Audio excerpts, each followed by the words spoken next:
Hello guys, welcome to my YouTube channel Happy Life. Happy Life YouTube channel টোলৈ পুনৰবাৰ আপোনালোকক welcome জনাই। আজি মই আপোনালোকলৈ লৈ আহিছো ইডলি। মইনো ইডলি কেনেদৰে বনাইছো তাকে আপোনালোকক জনাও বোলো। আপোনালোকেও মোৰ দৰে কেতিয়াবা বনাই খাই চাব পাৰে। ইডলি বনাবলৈ খুব সহজ আৰু খুব সোনকালে হয়।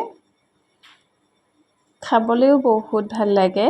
আপোনালোকে এনেদৰে কেতিয়াবা বনাই খাই চাব পাৰে। বেছি সময় যেহেতু নালাগে, কম সময়তে হয়।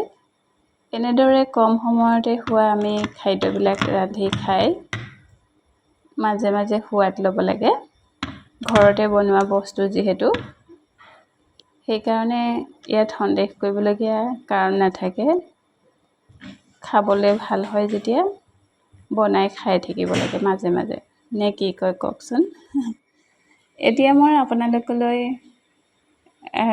আপোনালোকক ক'ব বিচাৰিছোঁ ইডলি বনাবলৈ মই কি যা যোগাৰ কৰি লৈছিলোঁ।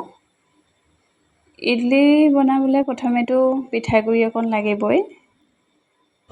সেয়া ভাত খোৱা চাউল হ'লেও হয়।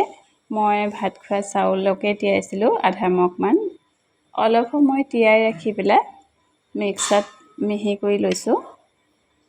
মিক্সাত দি পেলাই মই চুজি অকণো লৈছোঁ, ডাঙৰ মোটা চুজিটো, যিটো অলপ দেখিবলৈ গল্ডেন কালাৰ সোণালী ৰঙৰ হয়, সেই চুজিটো লৈছিলোঁ।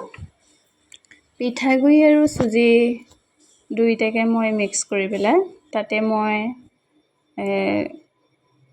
চেনি অলপো দিছোঁ মিঠা হ'বৰ কাৰণে।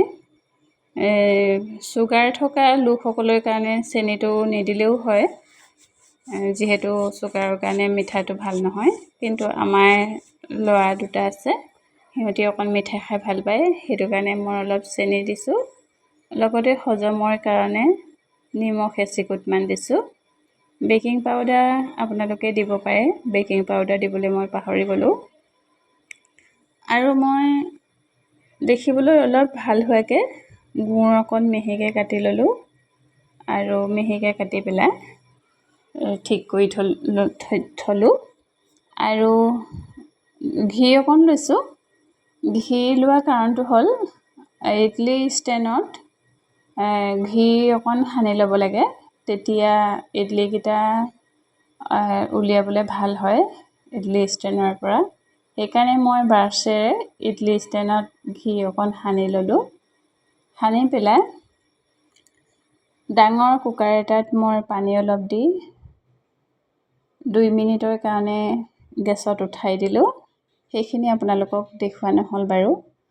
গেছত মই কুকাৰটো উঠাই 2 মিনিট ৰাখিলোঁ পানীকণ অকণ গৰম হ'বৰ কাৰণে। পানীখিনি গৰম হৈ থাকোঁতে মই ইডলি ষ্টেণ্ডত পিঠাগুড়িৰ মিশ্ৰণখিনি দি তাতে মাজতে অলপ গুড় অলপ দিলোঁ। দিয়াৰ পাছত ইডলি ষ্টেণ্ডটো মই কুকাৰত নি ভৰালোঁ। ভৰোৱাৰ পাছত কুকাৰৰ ঢাকনখন বন্ধ কৰি দিলোঁ আৰু বন্ধ কৰাৰ পাছত ঠিক 5 মিনিটমান সময়হে ৰাখিছোঁ। 5 মিনিটতে হৈ যায় ৰেচিপিটো। 5 মিনিট হোৱাৰ পাছত মই গেছটো অফ কৰি দিলোঁ আৰু অলপ সময় ৰখাৰ পাছত কুকাৰৰ পৰা উলিয়ালোঁ।